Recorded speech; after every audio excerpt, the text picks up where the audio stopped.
আসসালামু আলাইকুম। অষ্টম শ্রেণীর সুপ্রিয় শিক্ষার্থীরা, আশা করি তোমরা বাসায় ভালো আছো। তো আজকে আমি তোমাদের বিজ্ঞান বিষয়ের দ্বিতীয় অধ্যায় জীবের বৃদ্ধি ও বংশগতি অধ্যায়ের কোষ বিভাজনের মাইটোসিস কোষ বিভাজন নিয়ে আলোচনা করব। তো চলো আমরা মাইটোসিস কোষ বিভাজন নিয়ে আলোচনা করি। আজকের পাঠ শিরোনাম মাইটোসিস কোষ বিভাজন। মাইটোসিস কোষ বিভাজন হলো একটি জটিল প্রক্রিয়া যা প্রকৃতকোষী জীবের দেহকোষে সংঘটিত হয়।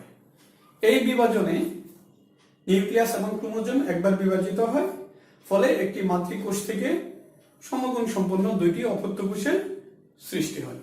তো চলো আমরা সংজ্ঞাটা লিখে নেই যে কোষ বিভাজন প্রক্রিয়ায়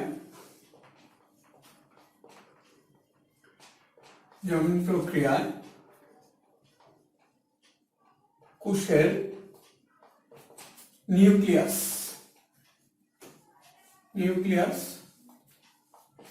ও ক্রোমোজোম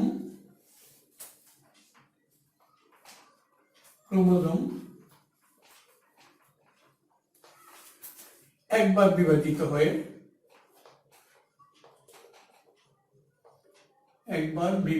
হয়ে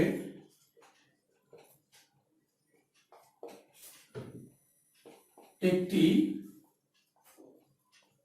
মাতৃকোষ থেকে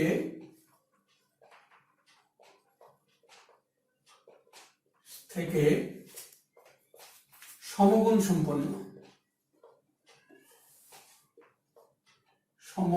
সম্পন্ন দুইটি অপত্য কোষের সৃষ্টি হয়।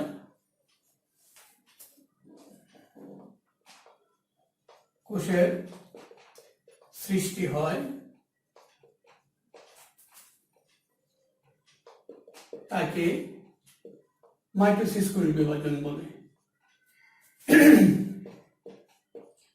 মাইটোসিস কোষ বিভাজন বা আমরা মাইটোসিস বিভাজনও বলতে পারি। মাইটোসিস কোষ বিভাজন বা মাইটোসিস বিভাজন বলে। মাইটোসিস কোষ বিভাজনে যেহেতু নিউক্লিয়াস ও ক্রোমোজোম একবার বিভাজিত হয়, এর ফলে একটি মাতৃকোষ থেকে যে দুটি অপত্য কোষের সৃষ্টি হয়, সেই অপত্য কোষে ক্রোমোজোম সংখ্যা, গুণাগুণ এবং আকৃতি মাতৃকোষের অনুরূপ হয়। এই জন্য মাইটোসিসকে সমকরণিক বা ইকুয়েশনাল ডিভিশন বলা হয়। এখন আসো মাইটোসিস কোথায় ঘটে আমরা একটু দেখে নিই। মাইটোসিস কোথায় ঘটে?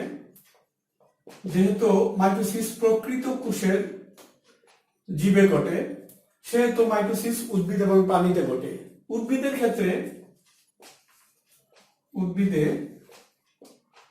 বাজক কোষে মাইটোসিস ঘটে। এই বাজক কোষগুলো থাকে মূল এবং কাণ্ডের অগ্রভাগে, পাতার বর্ধিষ্ণু অঞ্চলে, কাণ্ডের বর্ধিষ্ণু অঞ্চলে। এর ফলে মাইটোসিস বিভাজনের ফলে কোষগুলা দৈর্ঘ্যে এবং উদ্ভিদ দৈর্ঘ্যে এবং প্রস্থে বৃদ্ধিপ্রাপ্ত হয়। আর প্রাণীতে দেহ কোষে ঘটে। ফলে মাইটোসিস বিভাজনের ফলে আমরা লম্বায় বড় হই, মোটা হই, অর্থাৎ এক কথায় আমাদের দৈহিক বৃদ্ধি সংঘটিত হয়। এখন আসো যে মাইটোসিস বিভাজন কিভাবে ঘটে। মাইটোসিস বিভাজন একটি জটিল এবং ধারাবাহিক প্রক্রিয়া, কারণ মাইটোসিস কোষ বিভাজন প্রধানত দুইটা ধাপে সংঘটিত হয়। অর্থাৎ মাইটোসিস কোষ বিভাজনে আমরা বলছিলাম নিউক্লিয়াসের বিভাজন হয়, ক্রোমোজোমের বিভাজন হয়। এটা নিউক্লিয়াসের অভ্যন্তরে যেহেতু ক্রোমোজোম থাকে, এর জন্য ক্রোমোজোম এবং নিউক্লিয়াসের বিভাজন একই সাথে সংঘটিত হয়।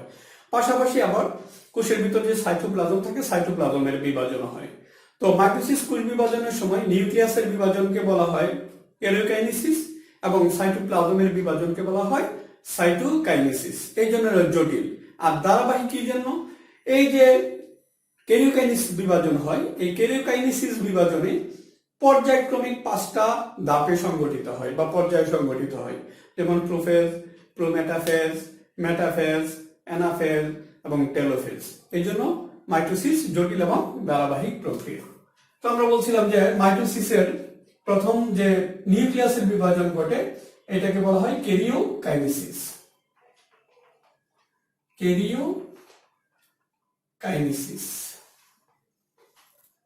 এই ক্যারিওকাইনেসিস 5টি ধাপে সংগঠিত হয় বা 5টি ধাপে ঘটে। ধাপ 1 প্রোফেজ। প্রো মানে কথার অর্থ হলো আগে, পূর্বে, আর ফেজ মানে হলো স্টেজ বা দশা, অর্থাৎ আগের দশা। অর্থাৎ কোষ বিভাজনের শুরুতে যে অবস্থা থাকে সেই অবস্থার পরিবর্তন যে শুরু হয় যেখান থেকে সেইটাই হলো প্রোফেজ ধাপ। তো উদ্ভিদ কোষের ক্ষেত্রে প্রোফেজ ধাপে আমরা দেখি যে এটা যদি একটা উদ্ভিদ কোষ হয়, উদ্ভিদ কোষ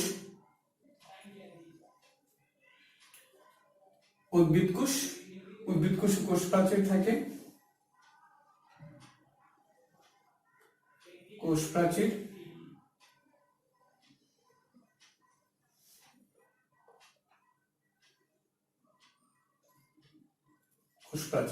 তো এই ধাপে প্রোফেজ ধাপের এটা হলো কোষ বিভাজনের, মাইটোসিস কোষ বিভাজনের সবচেয়ে দীর্ঘস্থায়ী ধাপ।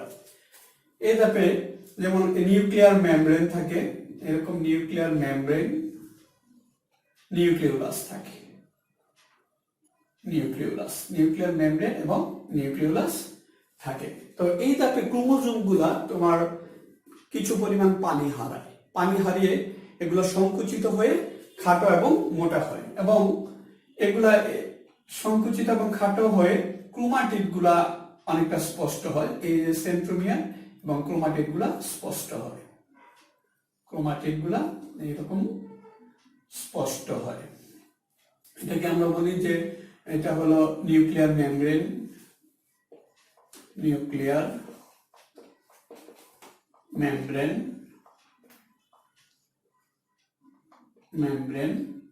এটা হলো নিউক্লিওলাস,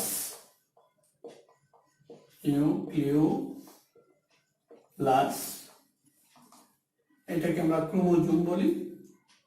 অর্থাৎ নিউক্লিয়ার রেটিকুলাম থেকে এই ক্রোমোজোম গুলা সৃষ্টি হয়। ক্রোমোজোম আর যে অংশটা দ্বারা সংযুক্ত থাকে এটাকে বলা হয় সেন্ট্রোমিয়ার।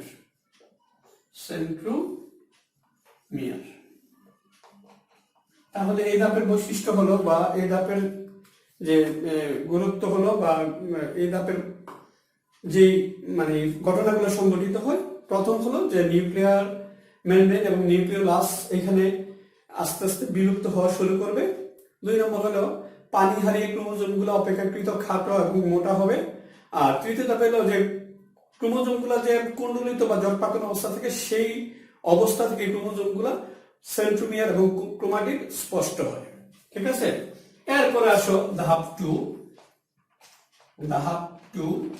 প্রোমেটাফেজ।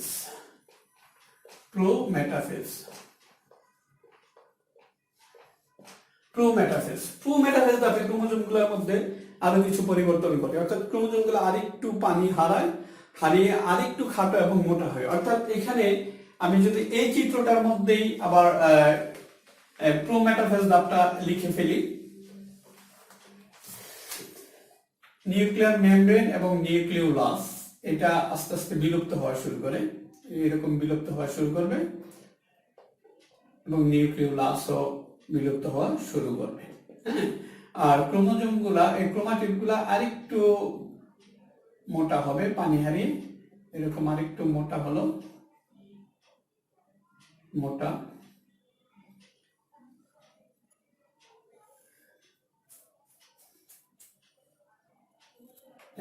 হলো। আর এই ধাপে প্রোটিনের সমন্বয়ে এক ধরনের তন্তুর আবির্ভাব ঘটে, এরকম প্রোটিনের সমন্বয়ে এক ধরনের তন্তুর আবির্ভাব ঘটে। এই তন্তুগুলাকে বলা হয় স্পিন্ডল তন্তু।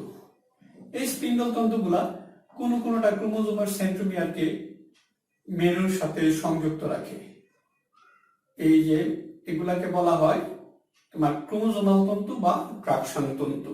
ঠিক আছে, নিউক্লিয়ার মেমব্রেন বিলুপ্ত হয়ে যাচ্ছে, এটা নিউক্লিয়াসও বিলুপ্ত হচ্ছে, এটা আমরা ক্রোমোজোম আর সেন্ট্রোমিয়ার, ঠিক আছে। আর এই যে অংশটা, এটাকে আমরা বলি যে স্পিন্ডল তন্তু। এই স্পিন্ডল তন্তুগুলা মিলে আবার কি করে, স্পিন্ডল যন্ত্র গঠন করে, স্পিন্ডল তন্তু। আর স্পিন্ডল তন্তু যেগুলা ক্রোমোজোমকে সংযুক্ত রাখে এটাকে বলা হয় ট্রাকশন ফাইবার বা ক্রোমোজোমাল তন্তু বলা হয়, আকর্ষণ তন্তু বলা হয়। আর প্রাণীকোষে এখানে সেন্ট্রিওল থেকে অ্যাস্টার রশ্মি বিচ্ছুরিত হয়। এরপর আসো ধাপ 3, মেটাফেজ। মেটাফেজ এই ধাপে ক্রোমোজোমগুলা, এই চিত্রটার মধ্যে আমি লিখে ফেলবো, এই ধাপে ক্রোমোজোমগুলা পানি হারিয়ে সবচেয়ে খাটো এবং মোটা হয়। নিউক্লিয়ার মেমব্রেন এবং নিউক্লিওলাস একবারে সম্পূর্ণভাবে এই ধাপের শেষের দিকে একেবারে বিলুপ্ত হয়ে যায়। নিউক্লিওলাসও বিলুপ্ত হয়, ক্রোমোজোমগুলো বিষুবীয় অঞ্চলে অবস্থান করে এবং অপেক্ষাকৃত সবচেয়ে খাটো এবং মোটা হয়। সবচেয়ে খাটো এবং মোটা হবে ক্রোমোজোমগুলো।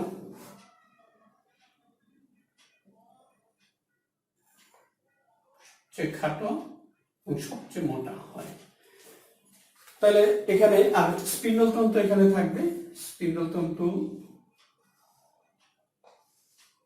এরপরে হলো ট্রাকশন তন্তু, ট্রাকশন তন্তু এখানে থাকবে। তাহলে আমরা মেটাফেজ ধাপের বৈশিষ্ট্য কি পড়লাম? প্রথম যে পানি হারিয়ে ক্রোমোজোমগুলো সর্বাধিক খাটো এবং মোটা হয়, 1। 2 নম্বর হলো এই ধাপে নিউক্লিয়ার মেমব্রেন এবং নিউক্লিওলাসের সম্পূর্ণ বিলুপ্তি ঘটে। আর এই ধাপে ক্রোমোজোমগুলো, এই যে সেন্ট্রোমিয়ার এবং ক্রোমাটিড সহ, এটাকে যদি আমি এইভাবে এখানে নিয়ে আসি, এই যে সেন্ট্রোমিয়ার এবং ক্রোমাটিড, এই ক্রোমাটিড, ক্রোমাটিড, এই ক্রোমাটিড, এই সেন্ট্রোমিয়ার এবং ক্রোমাটিড সহ সরাসরি 2 ভাগে বিভক্ত হয়ে 2টা অপত্য ক্রোমোজোম এখানে পরিণত হয়ে যায়। এরকম এই ধাপের শেষের দিকে তোমার সেন্ট্রোমিয়ার সহ ক্রোমাটিড গুলা দ্বিধা বিভক্ত হয়ে যখন শেষ হয়ে যায়, তখনই দেখা যায় এই মেটাফেজ ধাপের সমাপ্তি ঘটে। এরপর আসো ধাপ 4 বা 4, অ্যানাফেজ। অ্যানাফেজ ধাপে হলো যখন মেটাফেজ ধাপে ক্রোমোজোমগুলো ক্রোমাটিড সহ দ্বিধায় বিভক্ত হয়ে যায়, তখন এদের মধ্যে বিকর্ষণ কাজ করে, আকর্ষণ বল কমে যায়, ফলে ক্রোমোজোমগুলো পরস্পর থেকে দূরে সরে যেতে থাকে এবং মেরুর দিকে অগ্রসর হতে থাকে। ক্রোমোজোমগুলো মেরুর দিকে অগ্রসর হয় এবং এই মেরুমুখী চলনে তোমার অ্যানাফেজ ধাপের এই মেরুমুখী চলনে সেন্ট্রোমিয়ার হয় অগ্রগামী এবং বাহুগুলো হয় অনুগামী। এরকম হয়, ঠিক এটা সেম অবস্থা, এরকম চলে আসে। আর নিউক্লিয়ার মেমব্রেন এবং নিউক্লিওলাসও আস্তে আস্তে বিলুপ্ত হয় এখানে শুরু করে এই পর্যায়ে। আর ক্রোমোজোমগুলো যখন 2 মেরুর দিকে চলে আসে, তখন এরা দেখতে ইংরেজি বিভিন্ন অক্ষরের মতো দেখা যায়, যেমন ইংরেজি ভি, এল, জে, আই এরকম আকৃতি ধারণ করে থাকে। আর ক্রোমোজোমগুলো যখন মেরুর দিকে অগ্রসর হয়ে মেরুতে পৌঁছে, তখনই অ্যানাফেজ ধাপের সমাপ্তি ঘটে। এরপর আসে সর্বশেষ ধাপ কেরোকাইনেসিসের, এটা হলো টেলোফেজ। টেলোফেজটা অনেকটা প্রোফেজের বিপরীত, অর্থাৎ প্রোফেজে যে ঘটনাগুলো ঘটে, টেলোফেজ ধাপে তার বিপরীত ঘটনা ঘটে থাকে।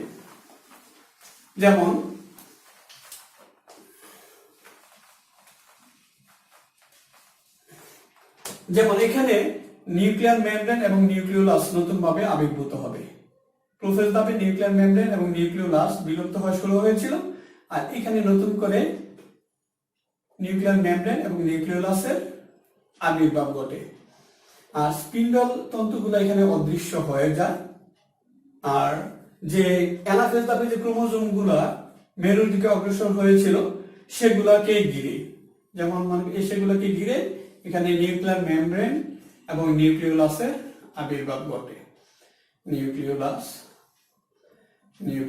আর ক্রোমোজোমগুলা প্রোফেজ ধাপে আমরা বলছিলাম যে পানি হারিয়ে ক্রোমোজোমগুলা কি হয়, খাটো আর মোটা হয়। এখানে পানি গ্রহণ করে ক্রোমোজোমগুলা সরু হয়, লম্বা হয় অনেকটা কুণ্ডলাকৃতির গঠন করে এবং এক পর্যায়ে তোমার নিউক্লিয়ার রেটিকুলামের মতো গঠন তৈরি করে এবং এইখানে তোমার কোষের বিষুবীয় অঞ্চলে এন্ডোপ্লাজমিক জালিকাগুলা থেকে কোষ প্লেট সৃষ্টি হয়। এরকম কোষ প্লেট সৃষ্টি হয়, এই কোষ প্লেট মাঝ বরাবর বিষুবীয় অঞ্চলে। এই কোষ প্লেট গুলা পরবর্তীতে পরিবর্তিত এবং পরিবর্ধিত হয়ে তোমার কোষ প্রাচীর সৃষ্টি করে, এরকম কোষ প্রাচীর সৃষ্টি করে। আর প্রাণী কোষের ক্ষেত্রে দেখা যায় সেন্ট্রিওল সৃষ্টি হয়। এই সেন্ট্রিওল গুলা দুই মেরুর দিকে চলে যায়। আর পাশাপাশি যে প্রাণী কোষের একেবারে এই বিষুবীয় অঞ্চলে নিরক্ষীয় অঞ্চলে দেখা যায় যে কোষ পর্দা থাকে, এই কোষ পর্দাগুলা খাজের মতো একটু ঢুকে যায়, ঢুকে গিয়ে দেখা যায় কি কোষটাকে দুই ভাগে বিভক্ত করে ফেলে। অর্থাৎ উদ্ভিদ কোষের ক্ষেত্রে এন্ডোপ্লাজমিক রেটিকুলাম থেকে কোষ প্লেট এবং কোষ প্লেট থেকে কোষ প্রাচীর সৃষ্টি হয়। আর প্রাণী কোষের ক্ষেত্রে কোষ পর্দা থেকে প্রথমে তোমার খাজ সৃষ্টি হয় এবং খাজগুলা পরবর্তীতে কোষ ঝিল্লিতে রূপান্তরিত হয়। এটা হলো যে কেরিওকাইনেসিসের ধাপ। এরপর আসো যে সাইটোকাইনেসিস। সাইটোকাইনেসিস হলো সাইটোপ্লাজমের বিভাজনকে বলা হয় সাইটোকাইনেসিস। সাইটোকাইনেসিস মূলত টেলোফেজ ধাপে শুরু হয়। এই ধাপে সাইটোপ্লাজম দেখা যায় কি যখন কোষ প্লেট বা কোষ প্রাচীর সৃষ্টি বা কোষ ঝিল্লি সৃষ্টি হয়, এর পূর্বেই তোমার সাইটোপ্লাজমের বিভাজন শুরু হয়। এই সাইটোপ্লাজমে অবস্থিত সাইটোপ্লাজমীয় অঙ্গাণুগুলো সমানভাবে বিভাজিত হয়ে দেখা যায় কি যে অপত্য কোষে প্রবেশ করে এবং দেখা যায় যে একটা মাতৃকোষ এই জটিল পরিবর্তনের মাধ্যমে অর্থাৎ প্রোফেজ, প্রোমেটাফেজ, কেরিওকাইনেসিসের প্রোফেজ, প্রোমেটাফেজ, মেটাফেজ, অ্যানাফেজ এবং টেলোফেজ, এই পাঁচটা ধাপ। এবং সাইটোপ্লাজমের সাইটোকাইনেসিস অর্থাৎ সাইটোপ্লাজমের বিভাজন হওয়ার পর এটা একটা মাতৃকোষ দুইটা অপত্য কোষে সৃষ্টি হয়। এইভাবে জটিল এবং ধারাবাহিক বিভাজনের মাধ্যমে একটা মাতৃকোষ দুইটি সমগুণ সম্পন্ন অপত্য কোষে পরিণত হয়।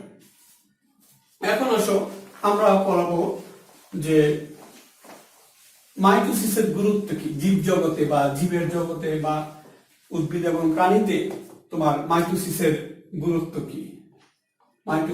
মাইটোসিস কোষ বিভাজন যেহেতু জীবের একটা গুরুত্বপূর্ণ কোষ বিভাজন প্রক্রিয়া, সেহেতু জীবের দৈহিক বৃদ্ধি থেকে শুরু করে বিভিন্ন ধরনের কাজে বা বিভিন্ন ধরনের পরিস্ফুটনে বা পরিবর্তনে মাইটোসিস গুরুত্বপূর্ণ ভূমিকা পালন করে থাকে। তো চলো আমরা এখন মাইটোসিসের গুরুত্ব নিয়ে আলোচনা করি। আমি পয়েন্ট আকারে লিখে দিচ্ছি, তোমরা পয়েন্টগুলা কিওয়ার্ড হিসাবে আমি লিখে দিচ্ছি এবং এটার বর্ণনা আমি বলে দিব। তোমরা ইনশাল্লাহ যদি ক্লাসটা ঠিক মতো দেখে থাকো তাহলে তোমরা এগুলা লিখতে পারবে, আরো সুন্দর করে লিখতে পারবে। এক, মাইটোসিসের গুরুত্ব হলো দৈহিক বৃদ্ধি। দৈহিক বৃদ্ধি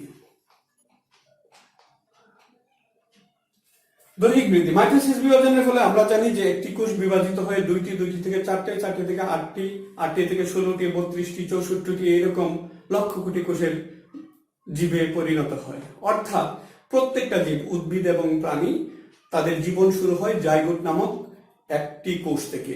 এই জাইগোটটি বিভাজনের মাধ্যমে লক্ষ কোটি কোষের জীব দেহে পরিণত হয়। অর্থাৎ বিশাল বৃক্ষ অথবা একটা মানব দেহ, হাতি, গরু, যাই বলো না কেন, বিশাল এক জীব দেহে পরিণত হয়।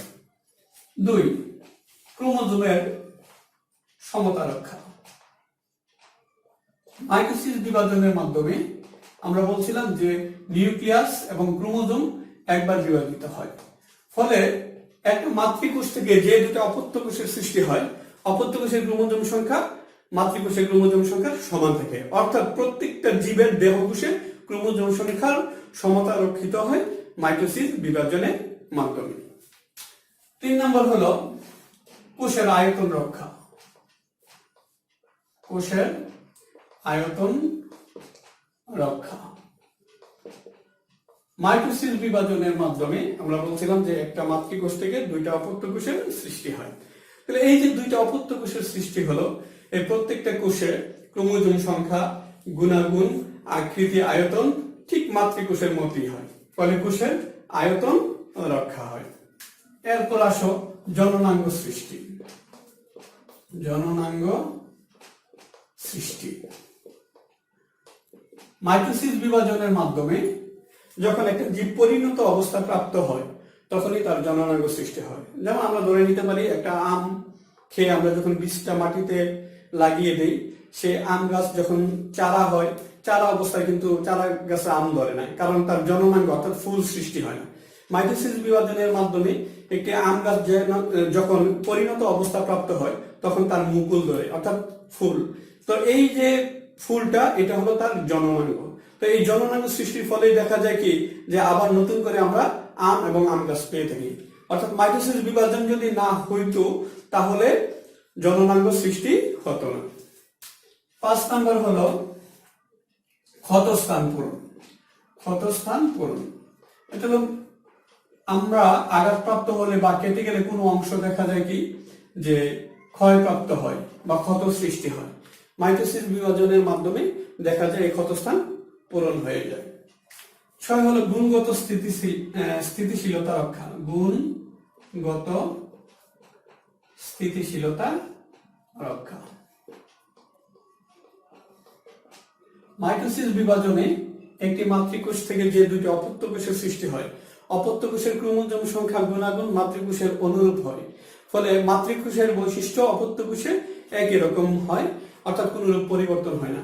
মাতৃকোষের বৈশিষ্ট্যগুলো স্থিতিশীল অবস্থায় থাকে। তো এই যে স্থিতিশীলতা রক্ষার জন্য মাইটোসিস গুরুত্বপূর্ণ ভূমিকা পালন করে থাকে। এরপর আসো ক্রমাগত ক্ষয়পূরণ। ক্রমাগত ক্ষয়পূরণ মাইটোসিস বিভাজনের ফলে ক্রমাগত ক্ষয়পূরণ হয়। যেমন মানবদেহে কিছু কোষ আছে যেগুলো প্রতিনিয়ত ক্ষয়প্রাপ্ত হচ্ছে। আমরা জানি যে আমাদের যে রক্ত কণিকা আছে, লোহিত কণিকা, শ্বেতকণিকা এবং অনুচক্রিকা। লোহিত কণিকার বয়স হলো 120 দিন, তারপরে শ্বেতকণিকার বয়স হলো 15 থেকে 20 দিন, অনুচক্রিকার বয়স হলো 5 থেকে 10 দিন। তাই এগুলা কিন্তু 120 দিন পর, এরপরে 5 থেকে 10 দিন পর, 15 দিন পর মারা যাচ্ছে। আবার মাইটোসিস বিভাজনের মাধ্যমে নতুন করে কোষের সৃষ্টি হচ্ছে, ফলে ক্রমাগত ক্ষয়পূরণ হচ্ছে। এরপর আসো যে অঙ্গজ প্রজনন। অঙ্গজ প্রজনন উদ্ভিদের ক্ষেত্রে সংগঠিত হয়। অঙ্গজ প্রজননে দেখা যায় কোন উদ্ভিদ বা উদ্ভিদের অংশ বিশেষ আলাদা করে যদি আমরা চাষ করি বা লাগিয়ে দেই, তাহলে নতুন করে একটা উদ্ভিদের জন্ম হয়। তাহলে একটা উদ্ভিদের ডাল থেকে যখন আরেকটা উদ্ভিদ হয়, যদি এই ডালটা মাইটোসিস বিভাজনের মাধ্যমে বড় উদ্ভিদে পরিণত না হতো, তাহলে কিন্তু আমরা উদ্ভিদের বংশধারা অর্থাৎ অঙ্গজ প্রজনন ব্যাহত হতো। তাহলে মাইটোসিস বিভাজনের মাধ্যমে যেহেতু একটা ডাল বা কোনো অংশ থেকে একটা পূর্ণাঙ্গ উদ্ভিদে পরিণত হয়, ফলে মাইটোসিস বিভাজনই উদ্ভিদের অঙ্গজ প্রজননে গুরুত্বপূর্ণ ভূমিকা পালন করে থাকে। তো সুপ্রিয় শিক্ষার্থীরা, আশা করি তোমরা ক্লাসটা মনোযোগ দিয়ে দেখেছো এবং বুঝতে পেরেছো। ক্লাসের মধ্যে যে তথ্যগুলো আছে সেই তথ্যগুলোর সাথে তোমরা বই এবং অন্যান্য উৎস থেকে যদি তথ্যগুলা সংমিশ্রণ ঘটিয়ে তোমরা আরো ভালো করে প্রিপারেশন নিতে পারো, আশা করি তোমরা ইনশাআল্লাহ ভালো করবে। তো আজকে আর নয়, তোমাদের সুস্বাস্থ্য কামনা করে, মঙ্গল কামনা করে আজকে এখানে শেষ করছি। আল্লাহ হাফেজ, সবাইকে ধন্যবাদ।